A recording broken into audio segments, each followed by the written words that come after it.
I mean, I sent you the whole novel, but if you want to print, please print till page 160, which is the end of part 3. But you see, because it's a novel, I expect you to read at least till 160.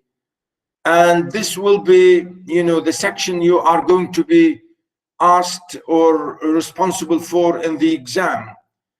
But the focus, of course, in here in class, you know, I can't read everything. You know, I want to highlight, mainly in the first 2-3 lectures, I want to highlight as many really themes and ideas through reading,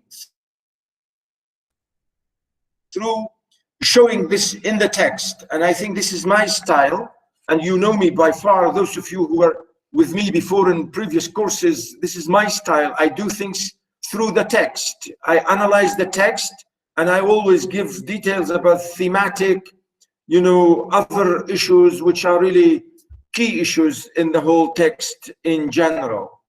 And as you shall see here, I will show you that today. Now, as you can see here, the novel really starts, as I said, we started last time in the first chapter, and I started to highlight this, and I will show you that in here in a minute. But of course, I will read everything. I read it here. Please, if you are reading with me on the screen, try to highlight everything I read with you, because those sections to me are key passages and key ideas to be highlighted. Okay? So I started last time from the first chapter, and even I didn't even read, you know, except only the first line, really. The first sentence I read last time. Now notice here in the first page, I'm saying here, really, even in the first page of the novel is really addressing or hinting or introducing most of the big themes, most of the big issues that really this novel is addressing. Is absolutely, you know, it's like a nice introduction. Really, this is what we call here in narration, what we call exposition, or what we say antecedent, or something like introduction. How you get the first few hints about what you are going to see throughout this novel. Now, for example, look at the first, you know, the first word I read for you last time, and I will share this with you again. Let me show you here. I will share the first page, and hopefully I will not lose connection because of sharing. Yeah. Right. Now look, as I said, the first really word is hesitation. Hesitation. And really this is a big theme throughout the novel. Hesitation. Now, first, hesitation, as we shall see, hesitation to kill first, to decide to kill Alyona Ivanovna, whether he should or he should not, what are the qualifications, why, and he was studying all this, psychologically speaking, studying it carefully and carefully and carefully, trying to really see all the cons and pros and, you know, the positive and negative sides to the consequences or the results of killing this woman, and what he's going to do and how he's going to do it, and how he's going to plan it, and how he's going to execute it, and how he's going to run away from the police, and how he's going to hide it from the police, and so on and so forth. And later, the hesitation, how he wanted to admit the crime, to tell Sonia first, whether to tell Sonia first and later to tell the police, and whether he would say that, whether he would be able to keep this secret within himself and the police would never be able to catch him. So this question of hesitation is exactly Shakespearean and Hamlet Hamlet question. It's a big question in Hamlet. And as I told you, I will send you the link for that play. I think I promised you last time and I really forgot, but I will do it maybe, inshallah, I will do it today. Because Hamlet was always hesitating to take action to kill his father, to kill the murderer of his father, because Hamlet, his father, was killed by his own uncle to take his own throne, to become the king. And he killed his father, and his father came to him as in the shape of a ghost, and told him, I was killed by the same man who is wearing my throne now, you know, and he's saying, take revenge for me. And Hamlet was hesitating whether to believe the ghost or not. He was saying, maybe this ghost was an evil ghost, could not be my father, and so on. So Hamlet was studying this and trying all the time and to say whether it was, you know, valid or not, and so on. So half of the play was really, or nearly all the play was about this question, whether to take action and kill the present king who is his uncle. You see, so that's why here, notice I'm saying here, hesitation. I think this is a key, absolutely key theme. And in fact, maybe last year or the year before, I asked my students as one topic to discuss this question of hesitation in Raskolnikov's situation and his real, absolutely disastrous psychological problem, which is hesitation, because hesitation is a psychological thing. You know, when you are terrified to take action, whether you take action, you know, as we say, you take one step ahead and then go back and so on. Huh? You understand? Yes, doctor. Yeah, I mean, please, whenever you feel you want to talk and discuss things, please feel free. Please feel free, because, you know, you are here more than 40 people. So please, always feel free to talk if you want to talk about that. So, but the idea really here, I want you to get these elements here, because these themes, you know, here, as I say, this first page, as I will show you, these themes will be repeated and repeated and repeated, you know, all the time in more elaborative way, in a more really elaborative and maybe dramatic and maybe absolutely effective, and sometimes even melodramatic, and really very touchy, and, you know, absolutely touchy, you know. So notice here the narrator again. Remember, this is the narrator, and that's what I mean by exposition, how the narrator is introducing to us, because later on we will see this done by Raskolnikov himself. You know, we will see it enacted, acted, you know, lively acted by Raskolnikov himself in the novel. But here we are given this, we are introduced to this, we are told this by the third person narrator who is telling us all this by or about Raskolnikov. He had successfully avoided meeting his landlady on the staircase. Yeah, again, this idea here, avoiding meeting, just avoiding meeting people. Again, this, I will show you this. This is to do with the theme of isolation, because here this theme itself is going to be repeated here after 2 or 3 lines here, the next paragraph. Because again, the idea or the theme or the question of isolation, bodily or psychologically or even spiritually, you know, isolated, because later on we shall see, not just physically isolated he was, but also could be, you know, because he was not a believer in a real sense. That's why even Sonia really convinced him, and this is really the tragedy about it, that Sonia, a young lady, very young lady, who's supposed to be a bad woman in terms of what society called her, really she was the one who converted him, who tried to convert him into a good man, into becoming really a sociable, nice man.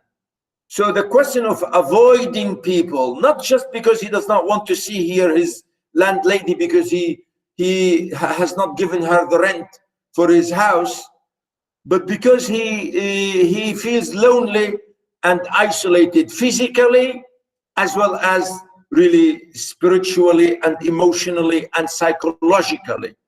And I think that's the most important thing about it, to explain and to elaborate about, to be psychologically isolated, on your own, to feel when you talk to people, people will see you laughing maybe or smiling, but deep down inside you could be very sad, you could be very miserable, and people don't know this.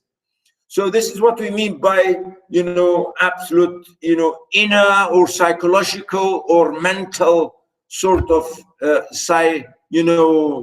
isolation. All right. So here we, I'm trying here to really highlight all this for you today, this morning. Notice, avoiding meeting his landlady on the staircase, his garret was under the roof of a high 5-storied house and was more like a cupboard than a room. Again, look here, I highlighted this. The room is so tiny. Notice here the description. This room was more like a cupboard, not really a room. Small, really tiny, like a cubicle. Like a telephone booth, or like maybe a big lift. Could be, or something, tiny, maybe 3 meters by 3 meters or 2 meters by 2 meters. I don't know, but the idea here, really, the narrator is maybe exaggerating to say is like a cupboard, but this is it, to say what a poor man Raskolnikov was. The landlady who provided him with garret dinners. Notice even the word garret. Even sometimes we say here in Arabic, I don't know what we say this. It's like this. Sometimes it's funny. Sometimes, I don't know. Some people use words. It's like a small annex. Could be like an annex. Something you build up on a roof. On a house, could be like a tiny room, which is sometimes can be seen like an annex, but annexes sometimes here, you find annexes really like houses. It's like it's a house, but it's not half, it's built only on half of the building, for example, because sometimes it's built unofficially built, and that's why they call it annex, So here the word garret, it's like, these tiny low-roofed, really low ceiling house or room. There was the word garret. In Arabic, we use a very nice word in Arabic. I don't know. What do you say for the word garret in Arabic? العلية. Very good. Who spoke?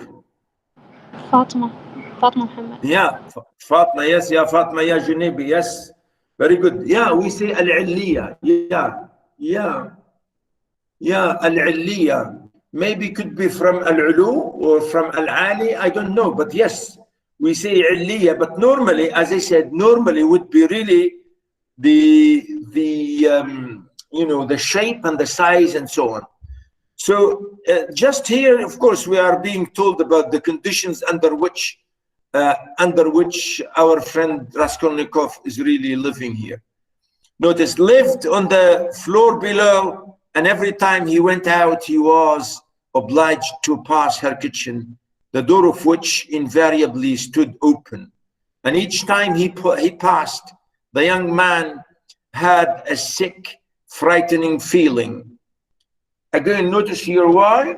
Because notice here, every time he really feels so bad because he feels that he's running away from her because he didn't pay his rent. He feels really ashamed. you see, again here we will see that really Raskolnikov naturally, originally, absolutely originally is a gentleman, absolutely a gentleman, an honorable man, a really honorable boy who, you know, comes from far away town to study and who has really great, if you like, principles, who was working hard, who was disciplined, and so on. So we are not here given the idea that, you know, Raskolnikov was a wild boy, or was an ugly boy, or was a stupid boy, or was, you know, terrible, ugly man who was wasting his life and money and so on. No, no, no, no, no. Raskolnikov originally was a great student. He is studying law, and he is very hardworking, coming from a poor family, working hard to achieve something. And of course, because he feels responsible towards his own self, towards his own family, his mother and sister back home, and the sense of responsibility and the love that he has towards his family and so on, that's why psychologically he feels so guilty and so bad that he stopped going to university because of his terrible mood about trying to change and correct society, because he reached a stage in time that he wanted to say that I had to do something to, you know, because he had this, I think, these crazy ideas about being a Superman, being a great man, being a corrector, being a reformer, being, you know, someone who feels responsible to fix society and so on. And this idea came out of responsibility, really came out of his own inner deep goodness, absolutely deep, honorable goodness, if you like. You see what I mean? And here, when he say sick, frightened feeling, which made him scowl and feel ashamed, he was hopelessly in debt to his landlady and was afraid of meeting her. You see, this sentence doesn't mean he wants to run away from her because he feels he doesn't want to give her money. No, because he's ashamed. He can't give her because he doesn't have the money. You know, he doesn't have the money. And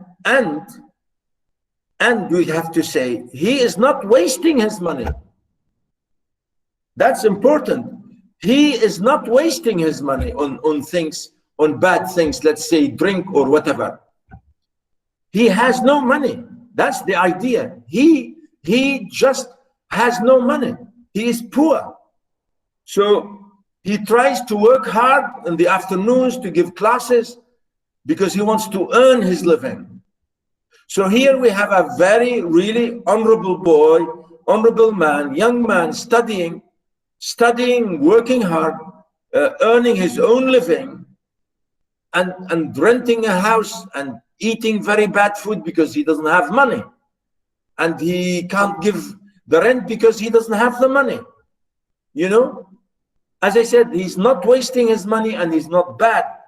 He is not bad at all. And I will show you this again. And this, of course, is related to, as I say, the real gentlemanliness of Raskolnikov.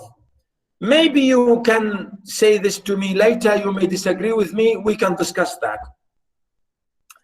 Notice, this was not because, you see, this is it here, what I'm saying. This was not because he was cowardly and abject. Quite the contrary. You see, not because he was a coward man.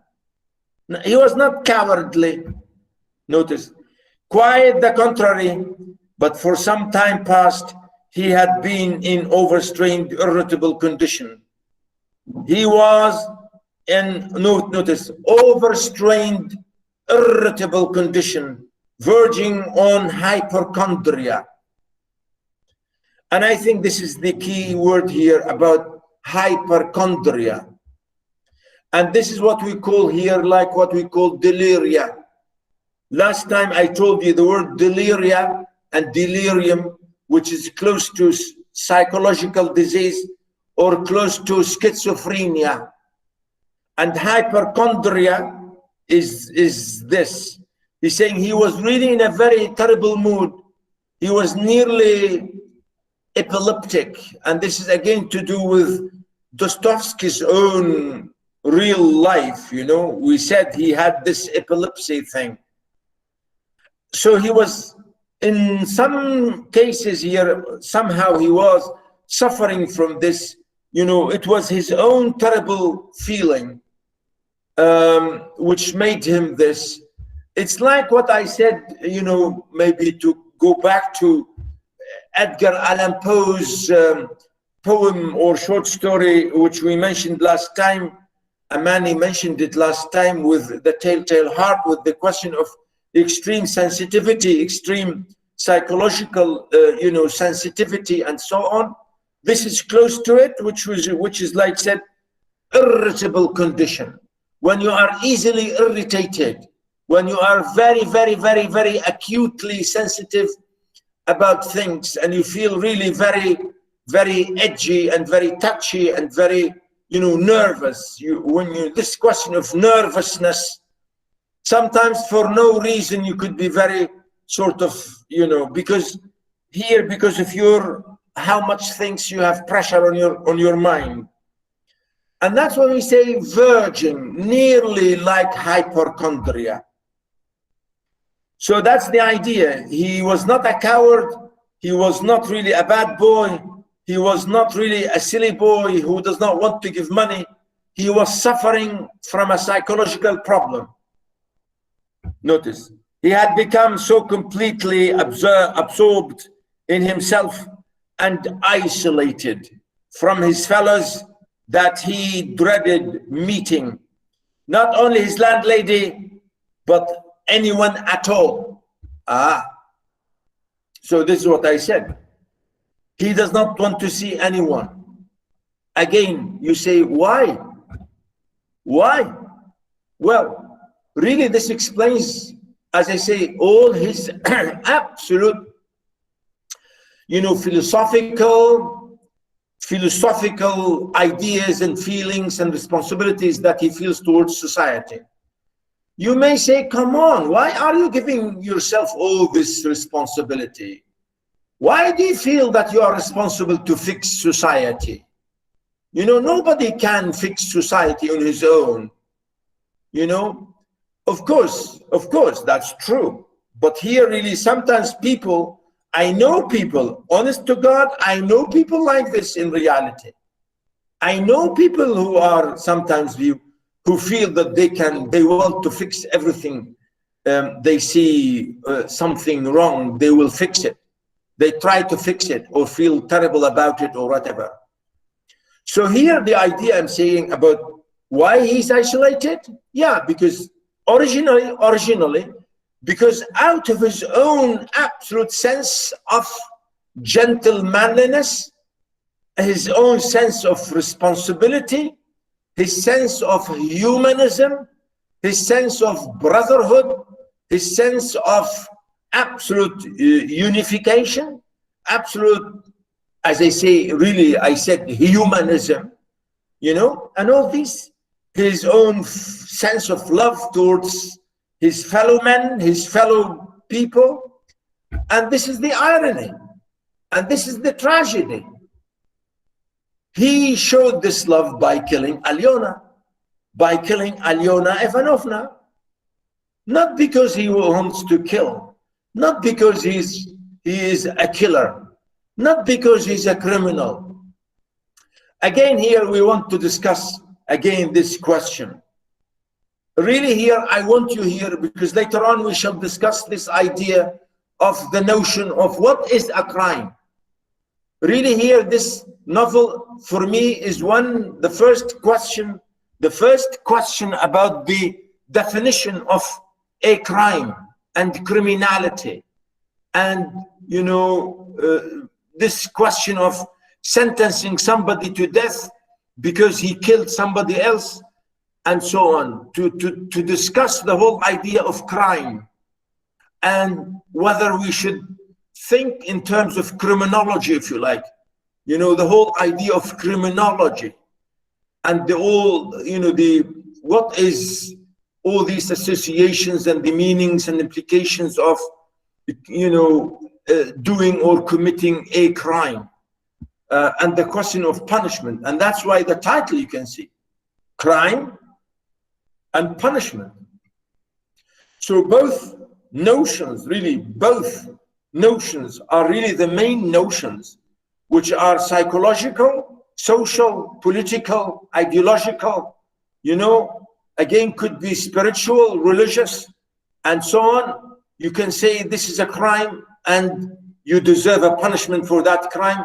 What kind of punishment? What kind of crime? Because later on, we will have another two examples. The next two examples I'm going to read with you, Lorca, Yerma, and Al-Burkani. In both, we have crimes. We have somebody killing somebody, and we will discuss this sense of killing. Was it a crime or was it not? And, the whole idea here. And I think, this sense of crime and punishment, as I said, really has so many meanings and so many implications. And here I'm saying, the question of isolation. He feels literally isolated from everybody because of all these, absolutely heavy. Maybe you can say he's exaggerating. Yes. Maybe he's taking responsibility wrongly. Yes. Yeah, you can say yes.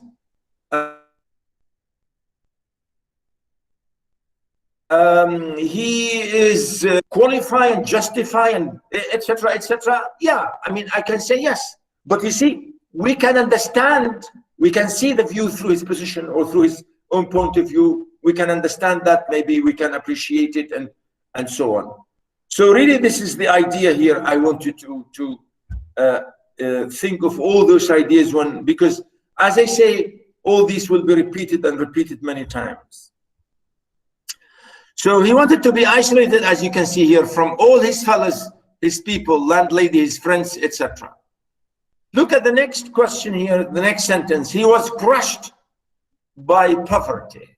He was very poor. This is what I said. He is a very poor boy, very, very, very poor. So again, here we come to the question of society and poverty.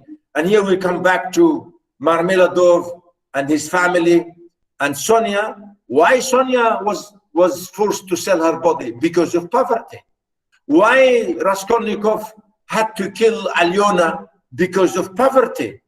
Because she was he thought everybody else was poor, and this Alyona Ivanovna was abusing people by taking pawns, and she was the pawn broker. So the drive behind killing her, not just really, the first drive was poverty, was social reason, poverty. And of course, you can say the Superman thing and the psychological thing and the correction of society thing and so on. But mainly he thought of killing her to take her money to give to the poor. Therefore, poverty was the reason. So here I'm saying the driving force in this novel for the whole developments of the to kill Alyona and the consequences, to go to prison and so on, and to see Marmeladov, going for drink, and who was killed as a result of poverty, again because he stole the money from his wife and he had to run away from home because he was a drunkard. And again, as I said, his wife, Mrs. Marmeladov, sent Sonia to go to the streets and sell her body, again because of poverty, and blah, blah, blah, blah. So here again, the verb, I like the verb, crushed. He was crushed by poverty. But the anxieties of his position had to be laid cease to weigh upon him. He had given up attending them to matters of practical importance. He had lost all desires to do so. Nothing that any landlady could do had a real terror for him. Now here we start, or the narrator is telling us, it is not really just money which really is making him isolated.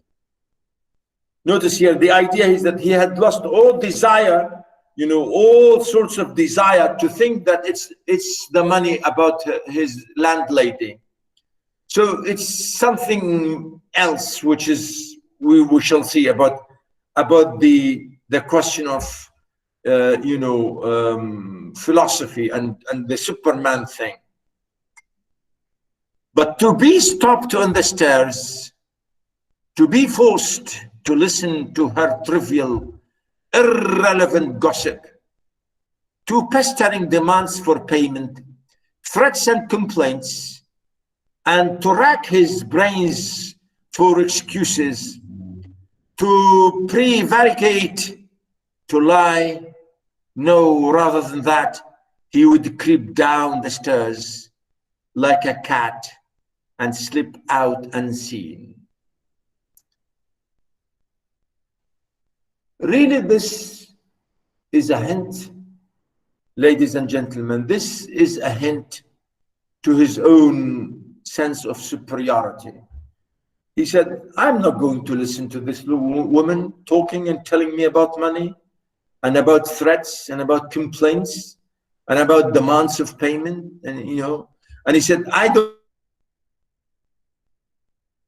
don't have to give excuses. I don't know, my brain, notice here, rack his brains, to search, to look for excuses in his mind. And notice here even the verb really to prevaricate, try to fabricate, to create and to lie and to tell lies that he can't pay. He said, no, I would rather slip down, he said. And look at the narrator really in a funny way, he said, to slip down or creep down like a cat. And I think this is amazing, isn't it? Now, really, the narrator using the word cat, I think the narrator is telling us here maybe a double-edged something, that his sense of superiority led him to maybe cat business. I don't know what cat business, but I mean here cat business, which is really funny, to have led him to absolutely wrong action, which is killing an innocent young woman, well, not young really, old woman and her sister. Especially we feel sorry for her sister, especially. And he felt absolutely sorry for her sister because he was killed the sister because she came in suddenly and he had no choice because he said, what can I do? And we see this evening, however, on coming out in the street, he became acutely aware of his fears. You see here again, now notice here immediately we see him speaking. We see him speaking all the time, and most of the novel really is narrated by him. The first here, he was always, telling us exactly the deep down. And most of this narrative is like a confession. It's like a confession talking to us. It's like, as I said, it's like a Hamlet monologue. It's like an interior dialogue, or like a monologue. Someone who is really in a terrible psychological pain, and he's trying always to talk to himself and to explain things and to justify things and blah, blah, blah. I want to attempt a thin I want to attempt a thing like that, and I'm frightened, and I'm frightened by these trifles, he thought, with an old smile.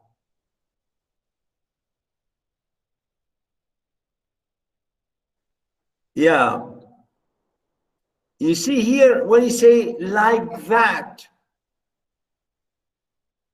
I mean, what is that? What's the word that here? What does he mean?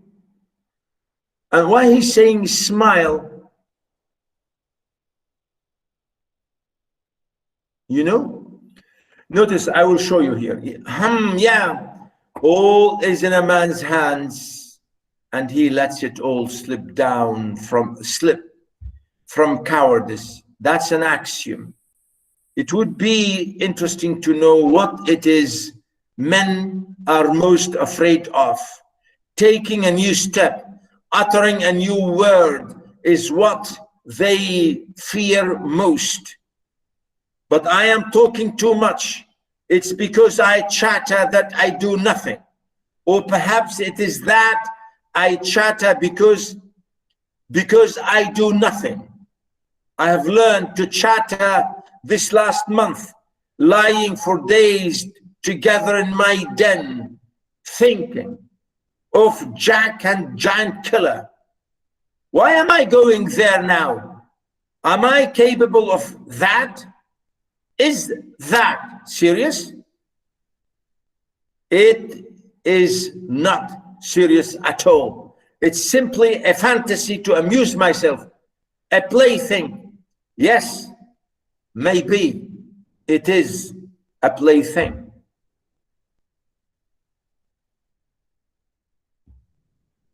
Yes, what is he talking about here? Hajar, Hind, Fatima, the two Fatimas.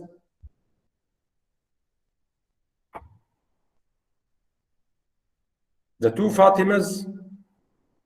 Hello?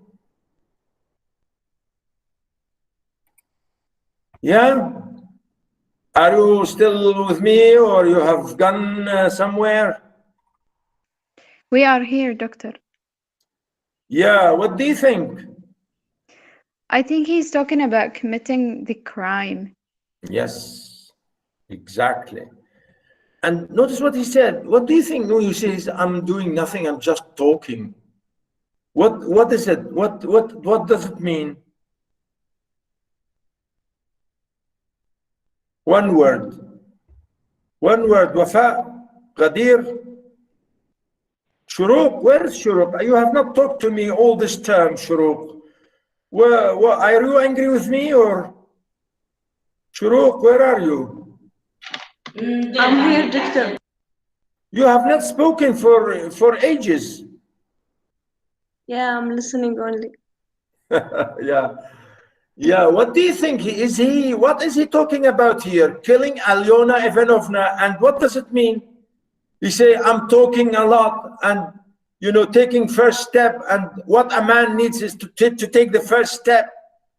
This is to do with what? The first word I said is hesitation, isn't it? And guilt also. Yes. Yeah, Amani, really hesitation. He's saying, why am I hesitant? Why can't I take action? Why can't I do something, for God's sake? Stop being gossipy and talkative and chattering, he said. I'm only chattering and thinking and, wasting my time and so on. So notice really he's blaming himself, talking too much, chattering and do nothing. He said, why men do, why are we afraid to do something? Why are we afraid to take a new step? And this is really amazing. Yes, absolutely yes. Always taking the first step could be dangerous, could be threatening, could be, difficult. Always, by the way, always taking the first step, especially if you are thinking about something really, really serious, this first step would be, you know, really difficult to take. And that's why here, notice immediately he assumed the word that, he means killing, the killing, like that. And he's saying that, capable of that. What's that? Is that serious? Again, saying that, meaning the whole thing of killing. Am I able to kill? I will do it. Will I do it? Shall I do it? Can I? May I? You know, he was always asking. And again, look at the funny thing. He's always changing his mind. And this is again to do with hesitation. He's saying, or could this be only a fantasy? Could this be only a fantasy, he said, to amuse myself? Plaything. Am I playing? You know? And really, this is, you know, absolutely amazing to see. This paragraph here really tells us a lot about so many things, really, about it. Notice here again the next, if you like, paragraph. He moved out. Notice again the narrator. As I said, this whole chapter is rather a bit maybe. As I said, it's only an introduction, a lovely introduction about the novel. The heat in the street was terrible, and the airlessness. Notice again here the question of airlessness. Now, this could be, again, psychological. You know, the heat and the airlessness, meaning you feel that you are being smothered, or somebody is stifling you, or like somebody is trying to kill you, you know, this stifling thing. And he said this mood really, again, is reflecting here upon his own psychology. The bustle and the plaster, scaffolding, bricks, and dust all about him. That special Pittsburgh stench, so familiar to all who are unable to get out of town in summer. Remember, so he lives in the city of Petersburg, or sometimes called St. Petersburg, which is really, it's the second largest city in Russia, next to Moscow. And it's really supposed to be even the, originally, I think the, maybe more for the rich, if you like, or the poshy, for poshy, if you like, you know, society. Notice all work plainly, painfully upon the young man's already overwrought nerves. Again, look at the idea. I think I should highlight the word here, nerves. You know, his nerves always are, as you can see, overwrought, means overworked. He's very, very busy and always really in pain. The insufferable stench from the pothouses, which are particularly numerous in the part of the town, and the drunken men whom he met continually, although it was a working day, completed the revolting misery of the picture. Again, the word drunken really is a key word here, because as I will show you, I asked you last time to give another title for this novel. I will ask you about that maybe next week. And it's really to do with drink and being drunk and so on. Because this is really, again, a very heavy social issue in the novel, which is terribly criticized. And the way he describes it in, as you can see, the revolting, an expression of the profoundest disgust. Again, you know, this is again the idea of, you know, the hating this idea of you know, which is a terrible disease for everyone in society, right? He was, by the way, exceptionally handsome, And here we see, as I said, the gentlemanliness of Raskolnikov. And here the narrator is giving us this to say, look, my friend here, our man is a real hero, and he is a superhero, you know, and he's giving here us immediately. He started with his psychology, and now he's giving us his, you know, outside appearance. He was, by the way, exceptionally handsome, above the average in height, slim, well built, with beautiful dark eyes and dark brown hair. Soon he sank into deep thought, or more accurately speaking, into a complete blankness of mind. You see, this is it, blankness of mind. You know, like sometimes here you can say something which is, maybe you can think of this as, you know, to the idea of being void, or always, you know, thinking and absent-minded. You know, the question of here, absent-mindedness really is you know, the idea.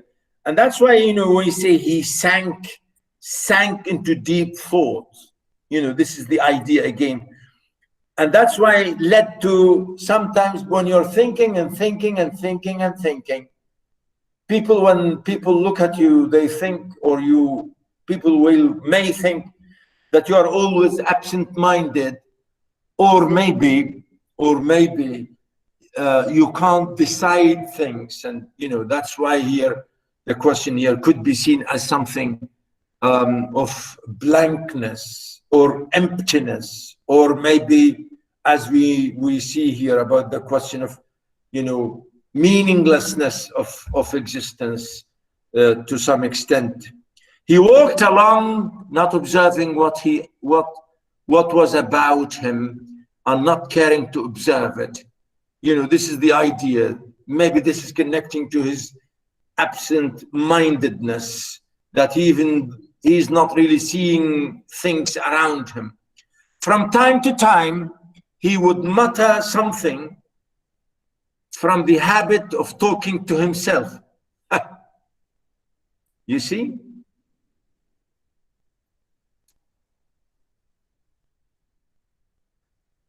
Hello? Do you think people, when we talk to ourselves, do you think we are crazy or something? I think people No. would see them like this, as if they are mad. He's the sense of madness. but don't we always sometimes talk to ourselves sometimes when you want to do something? When you are on your own, in your room, or when you, for example, wherever you are on your own, and you look into the mirror and you think of something, and you want to talk to yourself, to teach yourself something, or to punish yourself by something, or by saying something, or taking action, or so we do talk to ourselves in a way, but we are not crazy. You know, sometimes we say, hey, come on, why you say this? Oh, why did you say that? Oh, why did you do this? Oh, you know, sometimes you want to blame yourself, or you feel guilty, or you want to encourage yourself, or you say, oh, I must do this. Oh, I must, next time I will say this. And, you know, so this habit of talking to himself, again, is something to do with all his, as I say, you know, this psychological matter. And, as I said, to do with the question of narration and confession. You know, really the word confession. Again, here you can see the verb is said, is used here, confessed, you know, because, you know, I told you the whole narrative is like a confession, talking to himself and confessing to himself, and maybe asking us to listen, and maybe to try to understand his position, and to maybe accept him or whatever. And really, this is the idea here. Notice, at these moments, he would become conscious that his ideas were sometimes in a tangle, and that he was very weak, For 2 days, he had scarcely tasted food. Maybe he's delirious because he's very hungry. Remember later on, his maid in the film, I don't know if you've seen it in the film, when he was really like in sort of a daisy kind of thing. Really, because it was, you know, the delirium, because of his, he had not eaten for days. And really, this is the idea. And the narrator, I think, you know, giving us his first appearance as a gentleman, as we said here, exceptionally handsome. Maybe I should highlight it here to compare the way he is a really good-looking, nice, lovely sort of, you know, absolutely a man in every way. But again, because he was poor, he was badly dressed. Notice, he was exceptionally or so badly dressed. You know, this is it, to compare it to his good looks, that even a man accustomed to shabbiness, you know, the word shabby and the word shabby dress means something really very, very, very normal, even less than normal, even dirty, even sometimes, you know, these days, which is really terrible. You know, these new styles, when you buy these jeans, these torn jeans, I think they are ugly, absolutely ugly. When people, you see them, especially, of course, by girls, they wear these torn jeans. My daughters do that, and I don't like it, and I tell them not to, but they will not listen to me. And they, you know, they do it because they say this is the fashion. What a terrible fashion. I really hate it when they wear this shabby. Shabby means when you wear these torn to pieces trousers, especially these jeans, you know, they are really ugly. And sometimes people who are poor, you know, sometimes because they are poor, they wear these shabby dresses because they are poor. They can't buy new ones. And here really, this is the idea, to say maybe he was a bit a shabby kind of thing. His dresses, his outfits, if you like, were like terrible shabby thing. Would have been ashamed to be seen in the streets in such rags. Again, notice rags. Really, again, when you wear a trousers full of rags, you know, when it is torn and then you then fix it with rags, more rags, you know, because when you are poor, you do that. In that quarter of the town, however, scarcely any shortcoming in dress would have created surprise. Meaning, in this street where he was walking, he said, nobody would notice this because everybody is poor. Nearly everybody is shabby. Nearly everybody is in miserable situation. Nearly everybody in this horrible, bad situation. So we really can't, nobody would notice the way our friend is looking. Owing to the proximity of the Haymarket, the number of establishments of bad character, the preponderance of trading and working, etc. So here really, I really don't want to read all this because here we see a description of the street, you know, a lot of description, which is really nice to read all that. But the question here really is about the question of shame, you know, here about, you know, this later on we shall see that. He said, not shame, however, but quite another feeling akin to terror had overtaken him. So the question here, which is, notice here, the terror, the feeling that everybody in this society, it seems that everybody was in a horrible condition, poor, absolutely miserable and bad and shameful looking and so on. So he said, I don't feel shameful at all myself wearing, but you see, he's saying, what a shame that everybody is having or whatever the same thing. And again, notice here what he said. I knew it, he muttered in confusion. I thought so. That's the worst of all. Why a stupid thing like this? The most trivial detail might spoil the whole plan. Yes, my hat is too noticeable. It looks absurd, and that makes it noticeable. With my rags, I ought to wear a cap, any sort of old pancake, but not this grotesque thing. Nobody, it would be noticed a mile off.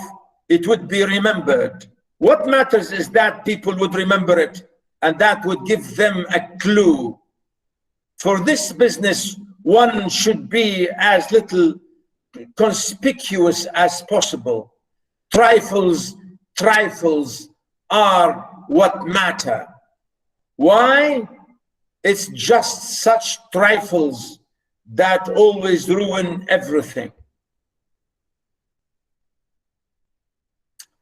I love this. You know, look at the title here. Remember this this short play I told you last time about called Trifles? I teach and I taught this for my students in Introduction to Literature 2, Eugene O'Neill, Isle and Trifles by Susan Glaspell, and about the murder and the trifles, and the clue for the discovery of the murder was in the trifles.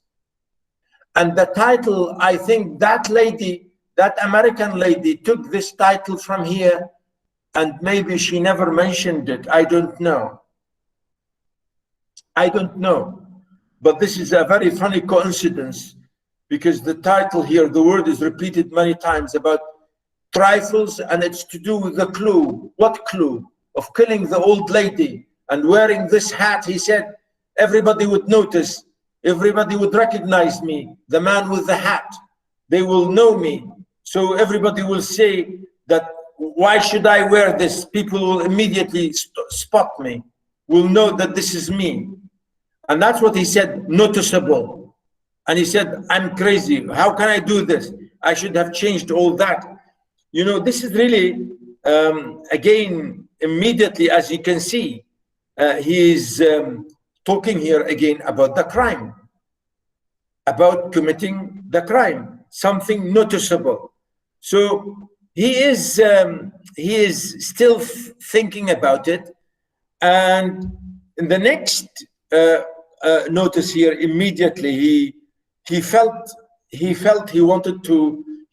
thirsty, he said, and he wanted something to drink, he said.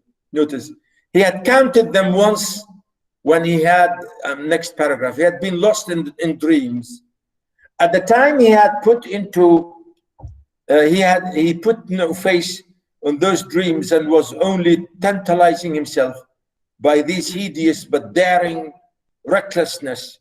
Now, a month later, he had begun to look upon them differently. And in spite of the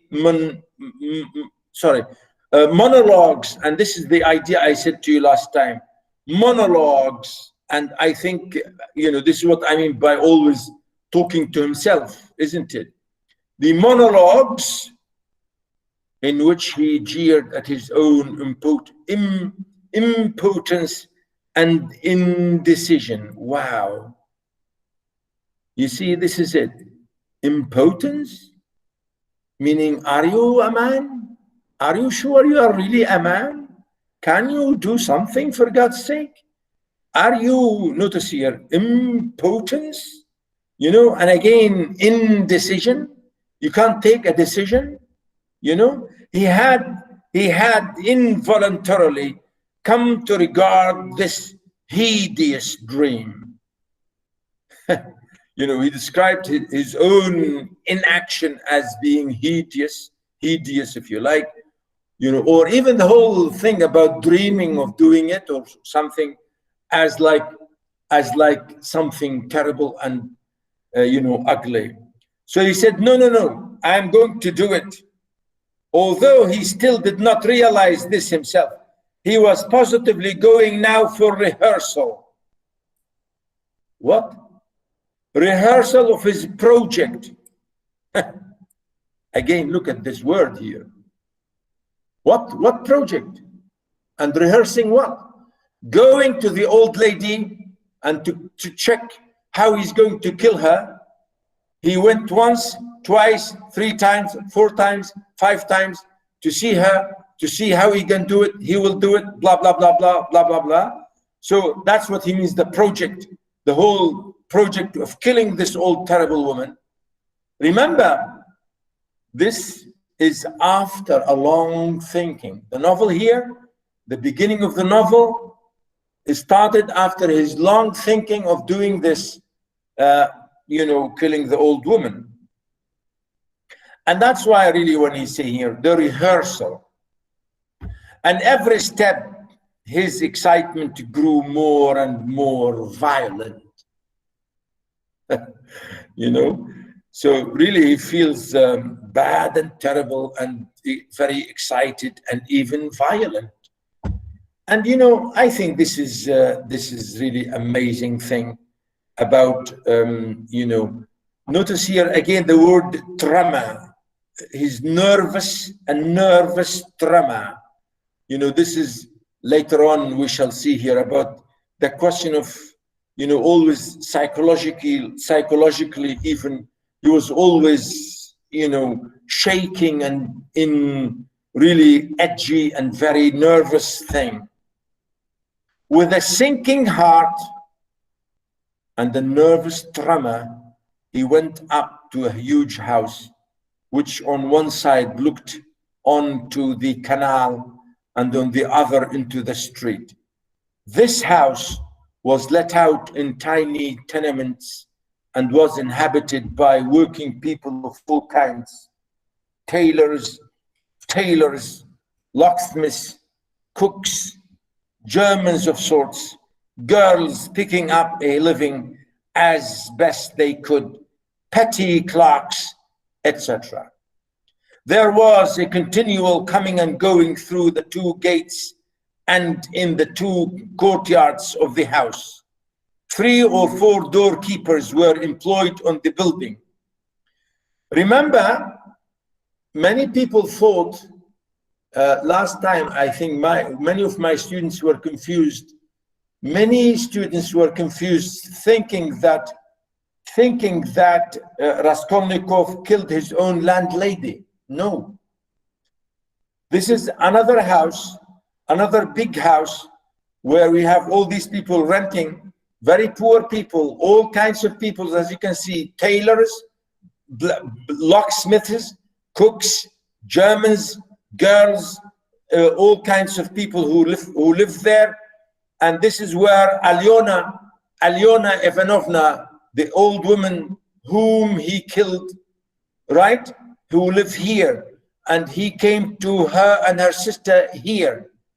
So she lives here in this building, and he killed Alyona, and Alyona is not his landlady. Because I'm saying this because many of my students previously really were confused, especially when they saw, maybe, I don't know if they saw the film, but I think you should make clear, in the film we don't see his landlady, okay? And I think, yeah, I think I will this year, and then I will stop. 3 or 4 doorkeepers were employed in the building. The young man was very glad to meet none of them, and at once slipped unnoticed through the door on the right and up the staircase.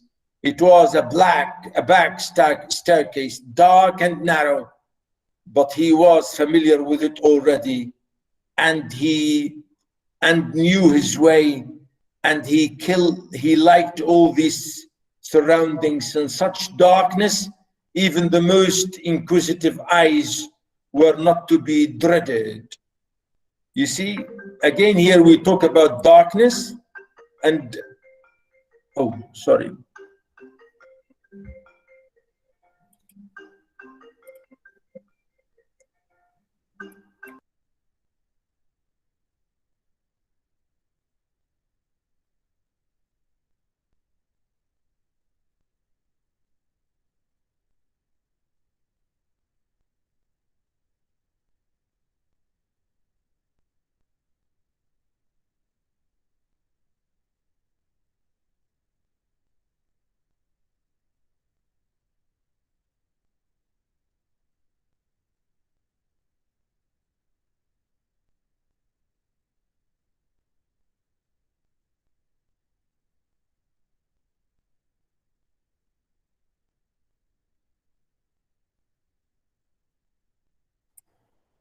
Okay, I'm sorry, ladies and gentlemen.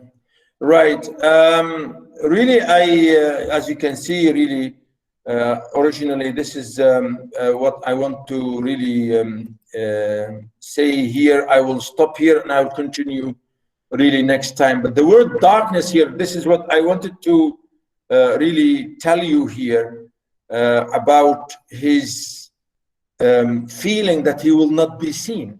If he goes there to kill her, nobody would notice. And that's the idea for him about the question of darkness and about the question of inquisition. You know, the question of nobody would notice him. Yeah, and I will continue from there. Please, ladies and gentlemen, please read as many pages as possible. Please read all of this section I told you to, because it's really a lovely novel. And next time I'll try to be quicker in reading, because today I wanted to really highlight all those ideas for you to even to tell you how to read it slowly and to enjoy looking at things and ideas clearly there. Okay, so please, this is what I want to say for really today. If you have any question, please ask.